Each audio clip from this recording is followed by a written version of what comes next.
Voici les principales actualités de ce mercredi 3 septembre. En première actualité en France, le pays est en pleine crise politique et budgétaire. Emmanuel Macron n'exclut pas de nommer Olivier Faure, chef du Parti socialiste, à Matignon.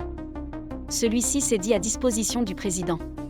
Mais cela ne change rien au blocage national prévu le 10 septembre, où sont annoncées des actions fortes, chariots gratuits dans les supermarchés, sabotage de radars et distributeurs, blocage de gares, d'axes routiers, de raffineries et de dépôts comme Amazon.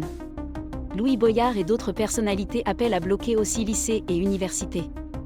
En deuxième actualité en Chine, Xi Jinping, Vladimir Poutine et Kim Jong-un sont apparus ensemble pour la première fois à Pékin, lors d'un immense défilé militaire marquant les 80 ans de la fin de la Seconde Guerre mondiale.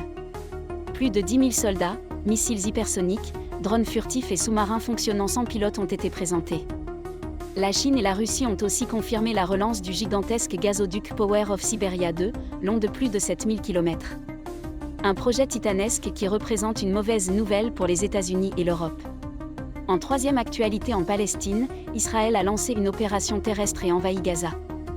Hier, plus de 100 Palestiniens ont été tués dans de violents bombardements sur Gazaville.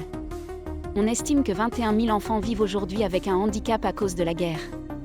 Par ailleurs, le journal israélien Haaretz révèle que l'armée israélienne aurait eu connaissance de l'attaque du 7 octobre bien avant son déclenchement, sans avoir réagi. Enfin, aux États-Unis, l'armée américaine a frappé un navire de narcotrafiquants en provenance du Venezuela, tuant 11 personnes.